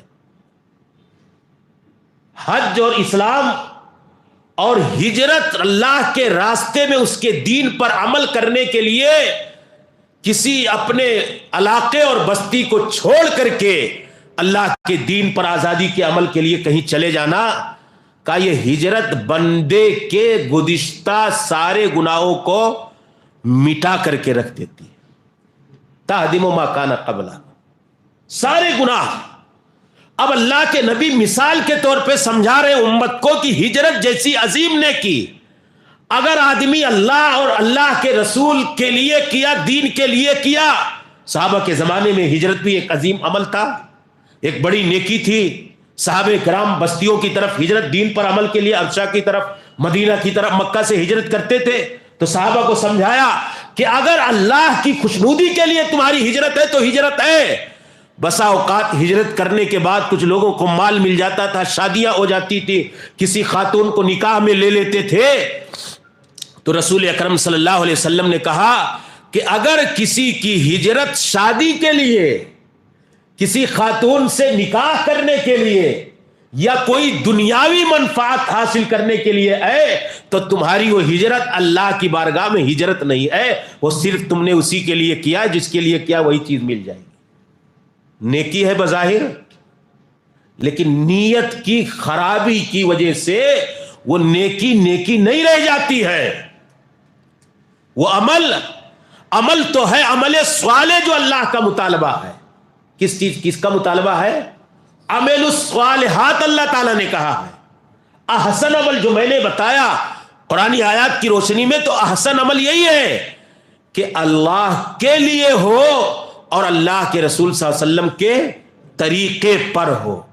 دونوں کا بیک وقت ساتھ میں پایا جانا لازم اور ملزوم ہے. اگر اللہ کے لیے ہے, رسول اکرم کے طریقے پر نہیں ہے تو بھی آسان عمل نہیں. رسول اکرم کے طریقے پر ہے, اللہ کے لیے نہیں ہے, تو بھی اس کا وہ عمل اللہ کی بارگاہ میں. اس لیے دونوں کا عمل کی مقبولیت کے لیے اور عمل کو احسن عمل بنانے کے لیے ضروری ہے. اللہ تعالیٰ نے اس کی وضاحت قرآن میں بھی فرما دی. تو یہ ہوا عمل صالح کا مفہوم, جس کو شاید آپ سمجھ گئے ہوں کہ عمل صالح بنے گا کب؟ جب یہ دونوں چیزیں, اس کی مثال کے لیے بے شمار آیات ہو سکتی ہے. قرآن مقدس میں اللہ تعالیٰ نے کیا کہا؟ وَمَنْ أَرَادَ الْآخِرَةَ وَسَعَى لَهَا سَعْيَهَا وَهُوَ مُؤْمِنٌ فَكَانَ سَعْيُهُمْ مَشْكُورًا. رسول اکرم اللہ تعالیٰ نے قرآن مقدس کے اندر کیا کہا؟ ومن اراد الآخرہ، جس نے کسی نیک کام سے کس کا ارادہ کیا؟ آخرت کا. یہی ہے نیکی، یہی ہے اخلاص. کیونکہ اگر دنیا نیک عمل کے اندر داخل ہو جائے تو سمجھو اخلاص نکل گیا. اگر آخرت میں بدلہ اس کا ارادہ ہے، اب سمجھیے اس باریکی کو، دنیا میں اگر اس کا فائدہ حاصل کرنے کا ارادہ کر لیا تو وہ اخلاص سے خالی. اسی لیے اللہ نے کہا ومن اراد الآخرہ، جس نے چھوٹی بڑی کسی نیکی کا ارادہ آخرت کی زندگی میں کیا، وسعی لہا سعیہا، اور اسی طریقے پر جس طریقے پر اللہ کا مطالبہ ہے، کما حقہ، اس نے محنت کی، یعنی سنت رسول اپنایا. اراد الآخرہ یہ ہے اخلاص، قرآن کی آیت ہے. وسعی لہا سعیہا، مفسرین لکھتے کہ یعنی کما حقہ، اس نیک کام کے لیے اس نے کوشش کی، طریقہ بہترین کوشش کا اپنایا. تو یہ کیا ہے؟ سنت رسول. وہو مومن، تین چیزیں اللہ نے ذکر کی، اور وہ صاحب ایمان توحید. تینوں چیزیں اللہ نے اس میں ذکر کر دی. فَكَانَ سَعْيُهُمْ مَشْكُورًا، اگر ارادہ آخرت کا ہے، کوشش سنت رسول پر ہے اور توحید کے ساتھ ہے، ایسے لوگوں کے نیک اعمال کی رب کی بارگاہ میں قدر ہوگی. ورنہ یہ تینوں چیزیں نہیں پائی گئی تو یہ نیک اعمال رب کی بارگاہ میں نیک اعمال کا درجہ نہیں رکھے. اس لیے میرے بھائیوں، اللہ تعالیٰ نے کہا کہ کوئی بندہ اگر میرے ساتھ کسی طرح کا کوئی پارٹنرشپ، کسی طرح کی کوئی شراکت لاتا ہے تو اللہ رب العالمین کی بارگاہ میں اللہ کہتا ہے میں بے نیاز ہوں ایسے عملوں سے، مجھے کوئی ضرورت نہیں ہے. نیکی میں میری خوشی کے ساتھ کسی اور خوشی کی شراکت بھی داخل کر دی جائے تو میرے بھائیوں، نیک عمل اسی وقت نیک عمل بنے گا جس کا اللہ نے قرآن کریم میں اس کے بے شمار فوائد اور اثرات ذکر کیے ہیں. اور ایک جگہ نہیں، کئی ایک جگہ پہ اللہ تعالیٰ نے، میں نے جو خطبہ مسنونہ کے بعد پڑھی سورت، اللہ تعالیٰ نے کیا کہا؟ گھاٹا اٹھانے والے ہیں. ایمان اور عمل صالح اگر نہیں ہے، جو ایمان اور عمل صالح والے ہیں وہ فائدے میں رہنے والے لوگ. پھر میں نے اس کے بعد جو آیت پڑھی تھی، اللہ تعالیٰ نے کہا من عمل صالحا من ذکر و انثی. یہ تو عمل صالح کا مفہوم ہوا. عمل صالح سے دنیاوی زندگی میں ہمارے فائدے کیا ہیں؟ ایسا نہیں ہے کہ آپ کرتے جائیے اور اللہ کی طرف سے اس کے کچھ اثرات، اس کے کچھ فوائد آپ کو دنیا کی زندگی میں نہیں ملیں گے. برزخ کی زندگی کو تو میں نے بتایا کہ قبر کی زندگی کی شروع ہوتے ہی آپ کا عمل آپ کا ساتھی بن جاتا ہے. سب سے وفادار ساتھی آپ کا عمل ہوگا. سارے لوگ آپ کا ساتھ چھوڑ دیں گے تو بھی آپ کا عمل آپ کے ساتھ کھڑا رہے گا. ایسے اللہ تعالیٰ نے کہا کہ دنیا کی زندگی میں بے شمار فائدے ہم بندوں کو عطا فرماتے عمل صالح کی بنیاد. کب عمل صالح؟ جب اللہ کے لیے ہو، رسول اکرم صلی اللہ علیہ وسلم کے طریقے پر. کہا من عمل صالحا من ذکر و انثی، مرد ہو یا عورت، عورتوں کے ساتھ نا انصافی نہیں ہوئی. کہا مرد ہو یا عورت، جو بھی نیک عمل کرے گا اللہ تعالیٰ کہتا فَلْنُحْيِيَنَّهُ حَيَاةً طَيِّبَةً، ہم اسے بڑی پاکیزہ، بڑی نیک، بڑی خوشگوار، بڑی بہترین اور اچھی زندگی نصیب فرمائیں گے. کس بنیاد پر؟ عمل صالح. من عمل صالح، مرد ہو خواہ عورت، جو بھی عمل صالح کرے گا دنیا میں بہترین زندگی نصیب کریں گے. وَلَنَجْزِيَنَّهُمْ أَجْرَهُمْ بِأَحْسَنِ مَا كَانُوا يَعْمَلُونَ، اور ان کے ان احسن اعمال کا، اللہ تعالیٰ نے کیا کہا؟ بِأَحْسَنِ مَا كَانُوا يَعْمَلُونَ، جو یہ احسن عمل یعنی اللہ کی خوشنودی کے لیے، اللہ کے لیے اور رسول اکرم کے طریقے پر انجام دیتے تھے، ان کے ان بہترین اعمال کا بہترین بدلہ آخرت کے دن عطا فرمائیں گے. دونوں چیزیں، یہاں بہترین خوشگوار زندگی اور آخرت کی زندگی میں اللہ تعالیٰ نے کہا کہ بہترین بدلہ ان کے اعمال کا دیں گے. ان الذین آمنوا وعملوا الصالحات اولئک هم خیر البریہ. خیر البریہ، جو ایمان اور عمل صالح کے ساتھ جیتے ہیں، یہ سب سے بہترین اور اچھے لوگ ہیں اللہ کی بارگاہ میں. جزاؤہم عند ربہم جنات عدن تجری من تحتها الانہار خالدین فیہا ابدا رضی اللہ عنہم ورضوا عنہ ذالک لمن خشی ربہ. جنت ہے، جنت کی نعمتیں ہیں. اللہ ان ایمان اور عمل صالح والوں سے سند رضوان انہیں عطا کر رہا ہے اور راضی اور خوش ہو جاتا ہے. جو اللہ کی خشیت اور خوف کے ساتھ ایمان اور عمل صالح کا راستہ اور اس کی راہ اپناتے اور اختیار کرتے. اللہ تعالیٰ نے کہا کہ انسان دنیا کے انسانوں کی محبت پانے کے لیے اپنے طریقے اختیار کرتا ہے.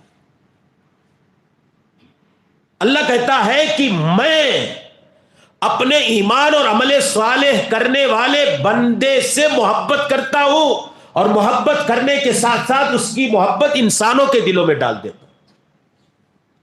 ان الذین آمنوا وعملوا الصالحات سیجعل لهم الرحمن ودا.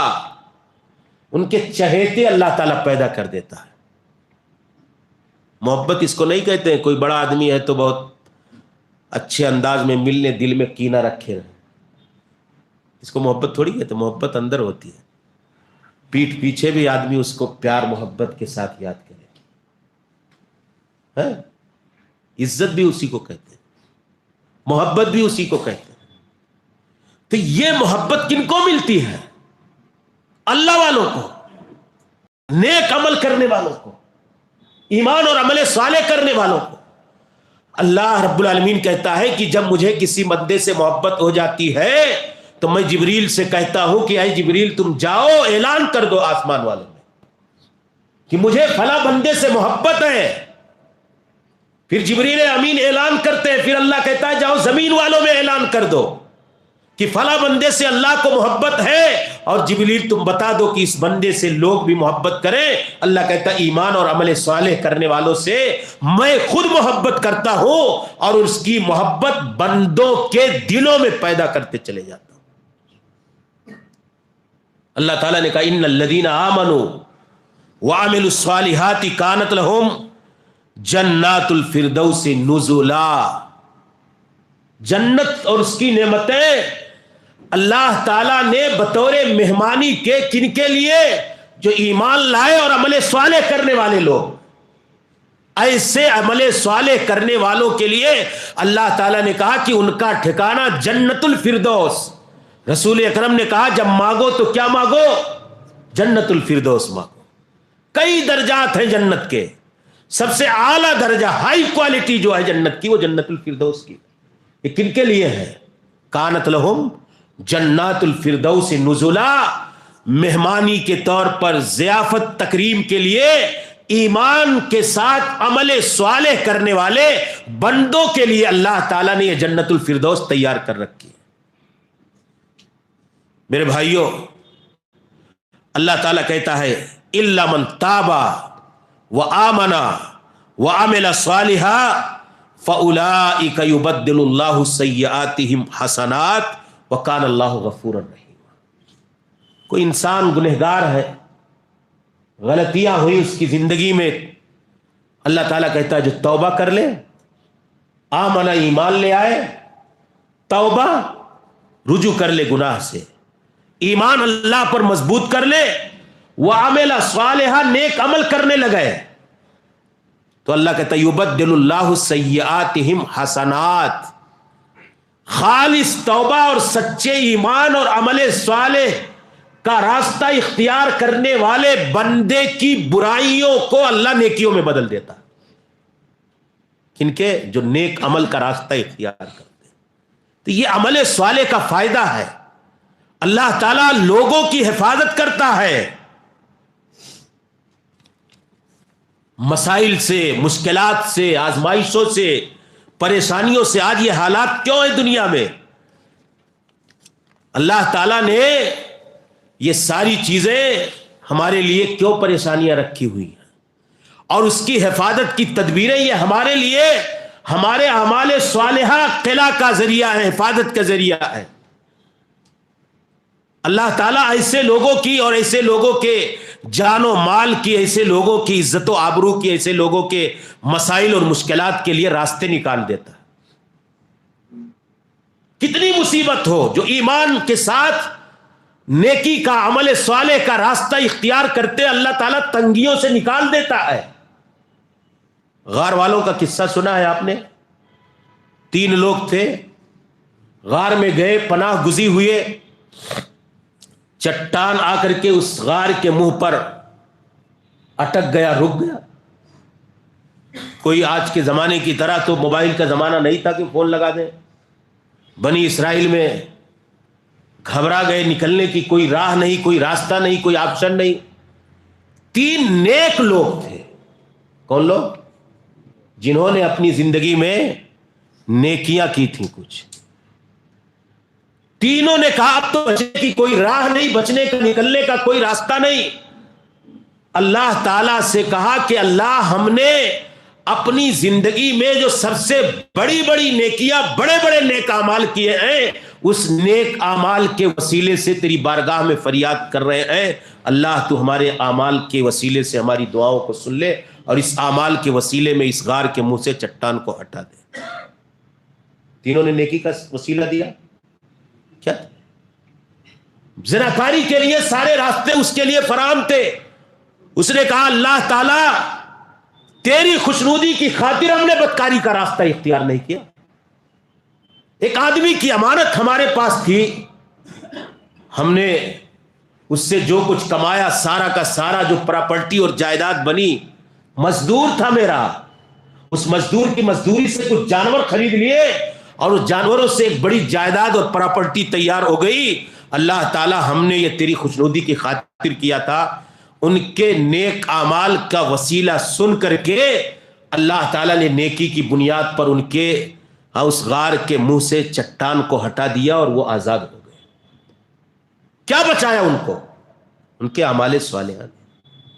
حضرت یونس علیہ السلام سمندر کی تاریکی میں مچھلی کے پیٹ میں ہے۔ اللہ تعالیٰ قرآن کریم میں بیان فرما رہا ہے کہ جب یونس گئے تو کیا تھا، وہ اللہ رب العالمین ان سے ناراض اور بڑی مصیبت کی گھڑی میں تھے۔ وہ اللہ رب العالمین کو پکار رہے تھے۔ اللہ رب العالمین کہتا ہے کہ یونس نے ہم کو پکارا، فنادى فی الظلمات، تاریکیاں تھیں، تاریکی نہیں، مچھلی کے پیٹ کی تاریکی، سمندر کی تاریکی، تاریکوں میں پکارا اور کہا لا الہ الا انت سبحانک انی کنت من الظالمین۔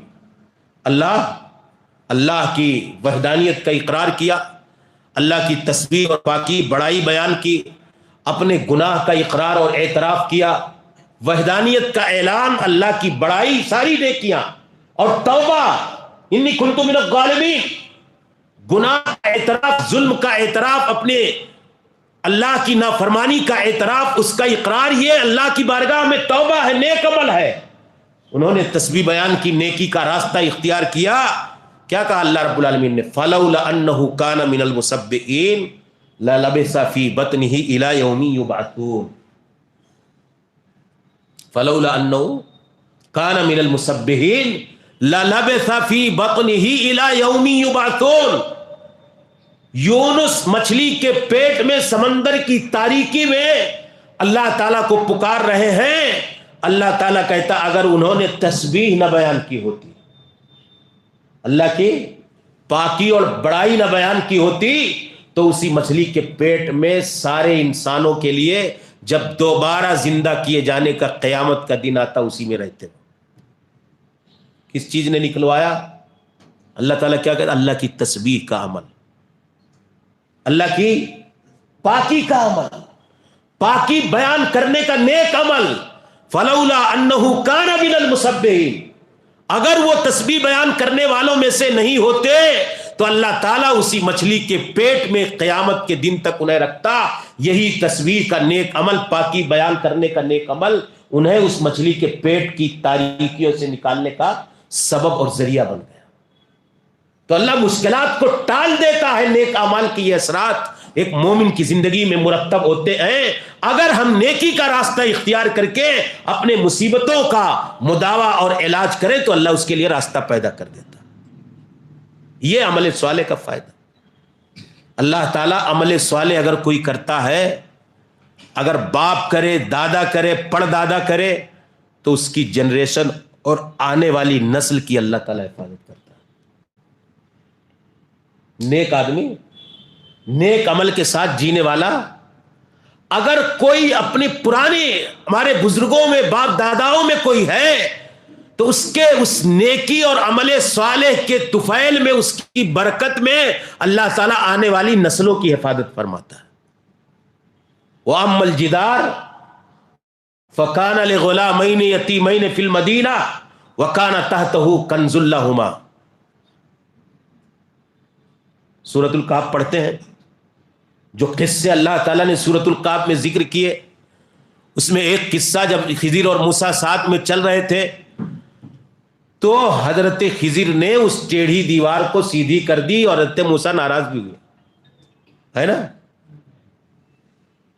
تو بعد میں جب حضرت خضر نے موسیٰ علیہ السلام کو بتایا کہ بھائی وہ دیوار ہم نے سیدھی کیوں کی تھی، کانا لغلامین یتیمین، دو یتیم بچوں کی دیوار تھی، وکانا تحتہ کنز لہما، اس دیوار کے نیچے ان کی جائیداد، ان کا سرمایہ، ان کا خزانہ، ان کی پراپرٹی محفوظ تھی. چھوٹے چھوٹے بچے تھے، ان چھوٹے بچوں کا وہ مال دیکھ کر کے بستی والے ہڑپ لے جاتے، اٹھا لے جاتے، ہضم کر لیتے، غصب کر لیتے. اس لیے ان کے مال کی حفاظت کے لیے ہم نے اس گری ہوئی ٹیڑھی دیوار کو سیدھی کر دیا، اور کیا کہا، وَكَانَ أَبُوهُمَا صَالِحًا، وَكَانَ أَبُوهُمَا صَالِحًا، ان کا باپ نیک تھا. اس باپ کی نیکی کی برکت میں ان دونوں یتیم بچوں کے مال کی حفاظت کی گئی. باپ نیک ہے. ابن کثیر رحمت اللہ علیہ کہتے ہیں 7ویں پشت میں کوئی نیک آدمی تھا. اس آدمی کی نیکی کی برکت کیا ملی کہ اللہ تعالیٰ نے اس کے آنے والی نسل میں دو کمزور لاچار یتیم بچوں کے مال کی، اس کے کئی نسل میں گزرنے والے نیک آدمی کی نیکی کے برکت میں اللہ تعالیٰ نے حفاظت فرمائی. تو باپ نیک ہوگا، پراپرٹی بنانے سے حفاظت ہو جائیں گے. نیکی کے ذریعے سے اللہ کی بارگاہ میں ان کے لیے دعائیں کرو، ممکن ہے آپ کی نیکیوں کے طفیل میں اللہ تعالیٰ دنیا اور آخرت کی ساری آسائشیں اور راحتیں انہیں میسر کر دے. تو اس راہ کو اپنانے کے لیے ہمارے لیے فکر مندی ہمارے یہاں نہیں. باپ نیک ہو، عمل صالح کرنے والا ہو تو بچوں اور بچوں کے مال کی حفاظت. بیٹا بھی اگر عمل صالح کرے تو باپ کو فائدہ اللہ تعالیٰ عطا فرماتا ہے.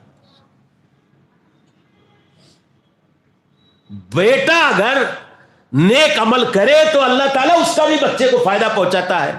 کیسے؟ رسول اکرم صلی اللہ علیہ وسلم نے فرمایا اذا مات الانسان انقطع عنہ عملہ، مرنے کے بعد اعمال کا سلسلہ ختم، کٹ گیا.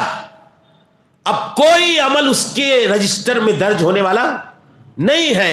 3 چیزیں مگر اللہ ثلاث، صدقۃ جاریہ، کوئی نیک کام کر کے گیا ہے، مسجد بنایا، مدرسہ بنایا، غریبوں کے لیے پانی پینے کا نل اور کنویں کا انتظام کروایا، کوئی انسانی فائدے، سماجی فائدے کے لیے ایسا کام کر کے گیا جس سے آنے والی جنریشن اس سے فائدہ اٹھا سکے، آنے والے انسان اس سے فائدہ اٹھا سکے،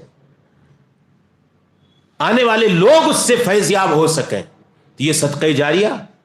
او علم ينتفع به، اپنی محنت اور قربانی سے ایسا علم کا سرمایہ چھوڑ کر کے جائے کہ آنے والے لوگ اس کے علم سے فائدہ اٹھائیں. کتاب لکھ کر کے چلا گیا، کوئی بھی آئے گا، کئی نسل تک کے لوگ ابن کثیر تفسیر کر کے گئی قرآن کریم کی، آج لوگ ان کے کتنے سالوں کے بعد، صدیوں کے بعد ان کی کتاب پڑھتے ہیں.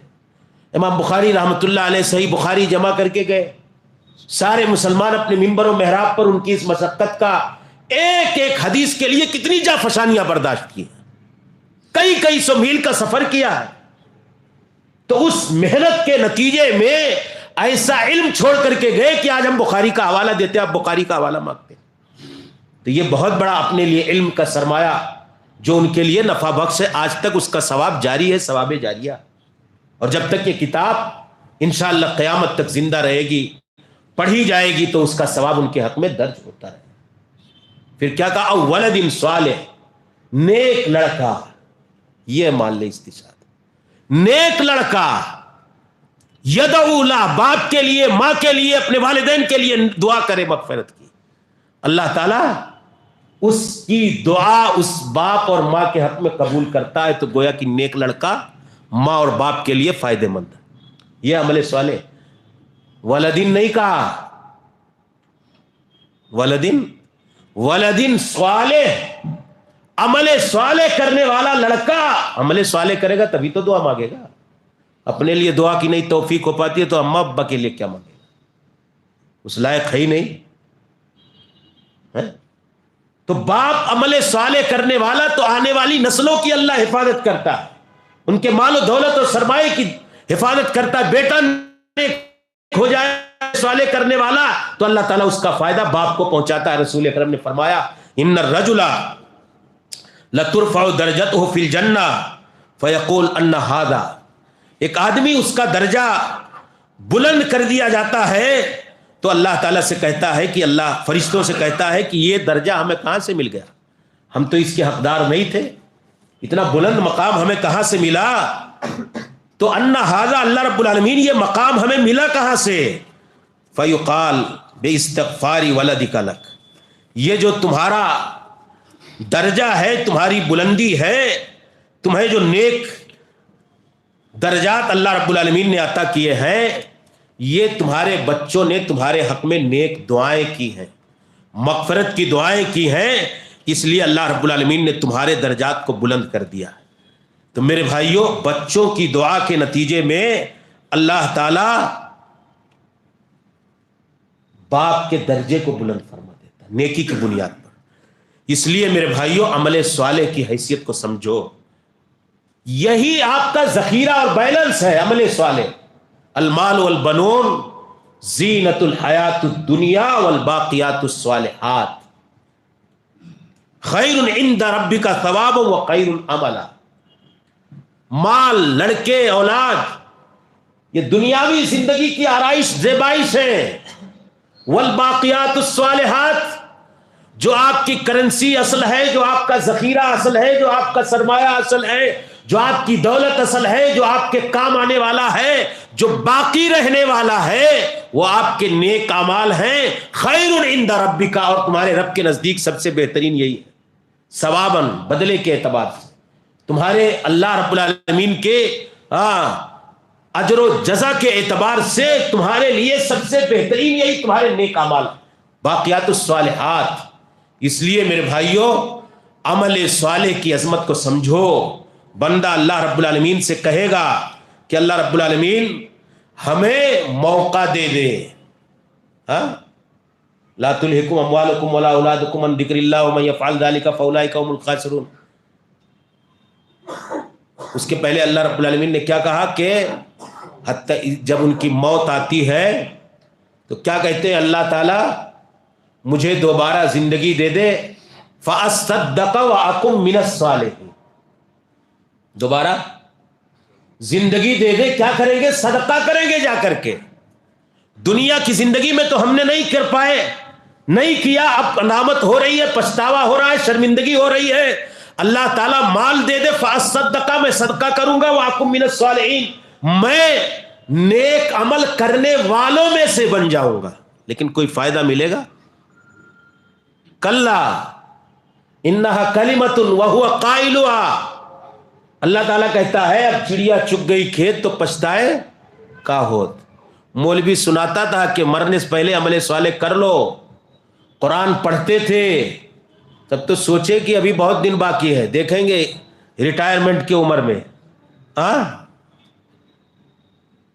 تو جب موت آتی ہے اور موت کے بعد اسے اس کی زندگی کا حساب کتاب کا اندازہ ہوتا ہے، احساس ہوتا ہے، تو اللہ تعالیٰ سے کہتا اللہ مہلت دے دے، تو اللہ تعالیٰ اسے مہلت نہ صدقہ صدقے کی، نہ نیکی کی، نہ اعمال صالحہ کی، حتی اذا جاء احدهم الموت۔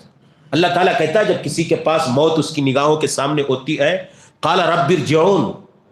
دیکھیے عمل صالح سے غفلت کرنے والے لوگ کہہ رہے ہیں کہ اللہ رب ارجعون، اللہ مجھے لوٹا دے، لعلی اعمل صالحا، تاکہ میں نیک عمل کروں، فیما ترکت، جو میں دنیا کی زندگی چھوڑ کر کے آیا ہوں۔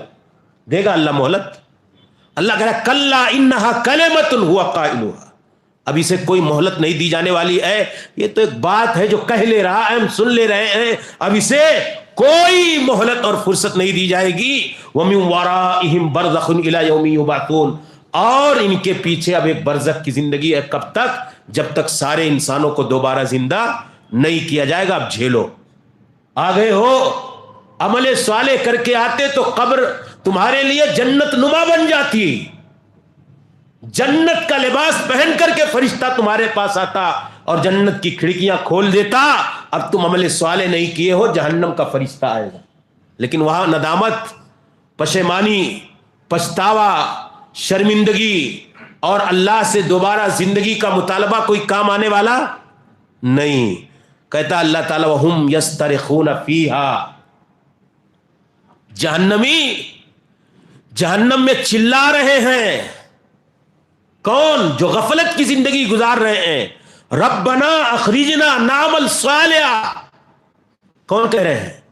جہنمی کہہ رہے ہیں وہم یسترخون فیہا، جہنم میں چلا کر کے اللہ سے کہتے ربنا، اے میرے رب، اخرجنا، نکال دے، موقع دے دے، مہلت دے دے، نعمل صالحا۔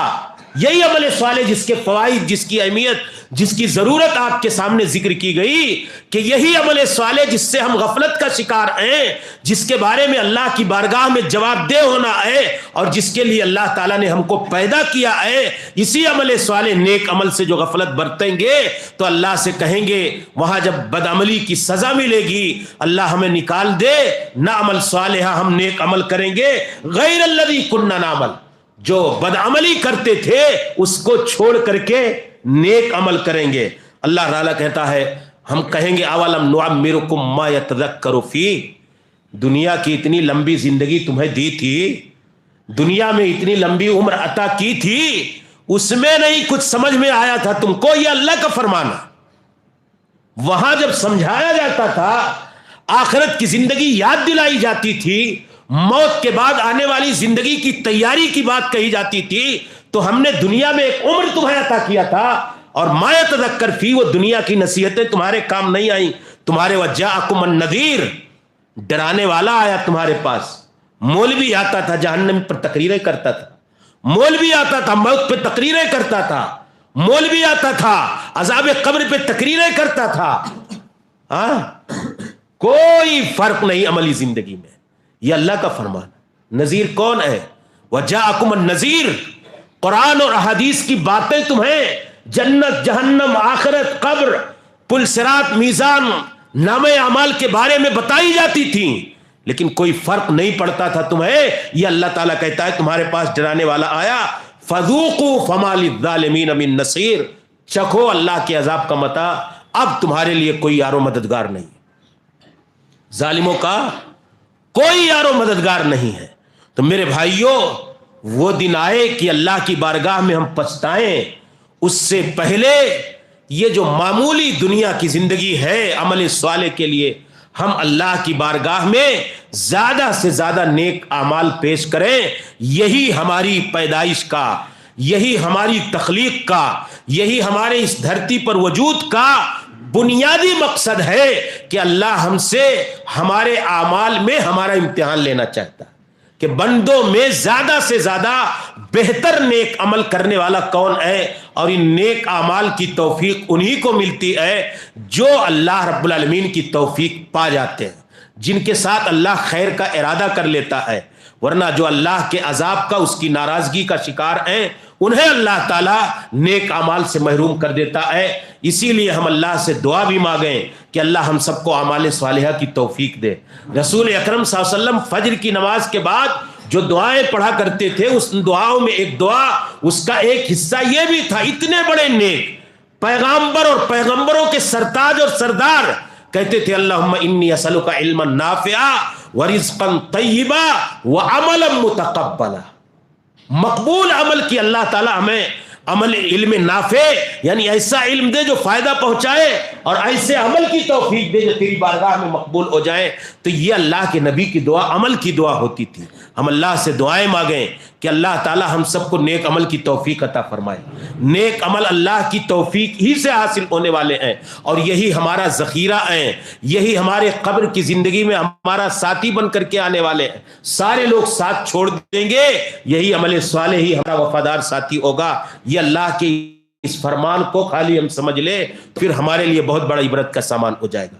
تو عمل صالح کی اہمیت, عمل صالح کا مفہوم اور اس کے کرنے سے دنیا اور آخرت دونوں جہان میں کا فوائد اور اثرات, اور اسی طریقے سے یہ دن نہ آئے کہ اللہ کی بارگاہ میں ہم پچھتائیں کہ اللہ چھوڑ دے جاؤں گا صدقہ کر دوں گا, اللہ چھوڑ دے جاؤں گا نیک عمل کروں گا, اللہ چھوڑ دے زیادہ نمازیں پڑھوں گا, اللہ چھوڑ دے اب برائیاں چھوڑ کر کے ہر دم نیکی کی راہ پر رہوں گا, نیکی کے راستے پر رہوں گا.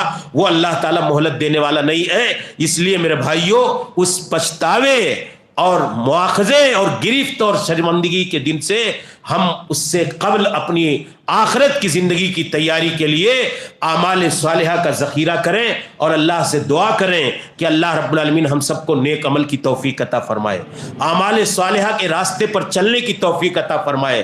اللہ تعالی ہمیں اپنے مقصد زندگی کو, مقصد حیات کو سمجھنے کی توفیق عطا فرمائے اور اللہ رب العالمین ہمیں اس دنیا میں کامیابی اور کامرانی کے راستے پر رہنے کی توفیق عطا فرمائے. اللہ ظلم اور زیادتی کی ساری شکلوں سے ہم سب کو محفوظ رہنے کی توفیق عطا فرمائے. اللہ رب العالمین ہم سب کو نیکی کے راستے پر عمل صالح اگر کوئی کرتا بھی ہے قبول بھی ہو گیا اور ظلم آ گیا اس کی زندگی میں تو بھی اس کے لیے بڑا خطرناک ہے. مفلس وہی ہوگا. حدیث سنی ہوگی آپ نے. تو میرے بھائیوں عمل صالح کے ساتھ ساتھ ظلم بھی انسان کی زندگی میں نہیں ہونا چاہیے, اذیت رسانی بھی نہیں ہونی چاہیے. اللہ تعالیٰ کے لیے وہی بندے کے ساتھ کیا گیا ظلم بندے کے نیک اعمال کا جو ذخیرہ ہوگا, کرنسی ہوگی, اللہ مظلوم کے حوالے کر دے گا تو وہاں بھی اعمال صالحہ برباد ہو جائیں گے. اس لیے اعمال صالحہ اس کے طریقے اور اس کی اہمیت کو جانتے ہوئے کریں اور اس کی حفاظت کے لیے فکر مند رہیں اور اللہ سے دعا بھی مانگیں. عمل کے بعد دعا بھی مانگنا یہ بھی بندے کے لیے بہت ضروری ہے. حضرت ابراہیم خانہ کعبہ بنا رہے تھے اور اللہ سے کہتے تھے ربنا تقبل منا. کتنا عظیم عمل تھا, اللہ کا حکم تھا. تو عمل صالح کے بعد غرور زہد کا شکار نہیں ہونا چاہیے اور اطمینان کے ساتھ بیٹھنا بھی نہیں چاہیے. اللہ سے نیکیاں کرنے کے بعد نیکی کی قبولیت کے لیے دعا بھی مانگنی چاہیے. یہ بھی بندے کا ایک بنیادی کام ہے, وظیفہ ہے. حضرت صحابہ کہا کرتے تھے کہ اگر پتہ چل جائے کہ ہماری کوئی نیکی قبول ہو گئی تو یہ ہمارے لیے سب سے بڑی خوشی کی بات ہے, کیونکہ اللہ پرہیزگاروں کے ہی عمل کو قبول کرتا ہے. اللہ ہم سب کو نیکی کی توفیق عطا فرمائے, گناہوں سے بچنے کی توفیق عطا فرمائے. اعمال صالحہ کی قدر و عظمت کو سمجھ کر کے اپنی زندگی کو نیک اعمال صالحہ جو میں نے بتایا ان سے آباد کر کے رکھنے کی توفیق عطا فرمائے. اللہ ہماری سب کی نیکیوں کو قبول فرمائے. ہم یہاں جو مجلس میں بیٹھے رہے, ہماری اس مجلس کو, ہمارے یہاں اس اجتماع کو ہمارے گناہوں کی مغفرت اور بخشش کا سامان بنائے, ہمارے لیے رفع درجات کا ذریعہ اور وسیلہ بنائے. اللہ تعالی ہم نے جو سنا ہے آپ کو, ہم کو, سب کو کہنے سننے کے ساتھ ساتھ عمل کی زیادہ توفیق عطا فرمائے. اللہ تعالی ہم سب کو نیکی کے راستے پر رکھے. ہم میں سے جو بیمار ہیں اللہ تو انہیں شفا عطا فرما, جو پریشان حال ہیں ان کی پریشانیوں کو دور فرما. اللہ ہمیں دین سے, ہماری نسلوں کو دین, توحید, ایمان سے, سنت سے سچی محبت کی توفیق عطا فرما. اللہ خاتمہ ہو تو اسلام پر ہو, اللہ ہماری موت آئے تو توحید و ایمان اور سنت پر آئے. آمین. وآخر دعوانا الحمدللہ رب العالمین. استغفر اللہ لی ولکم ولسائر المسلمین. آخر دعوانا الحمدللہ رب العالمین. والسلام علیکم ورحمۃ اللہ وبرکاتہ.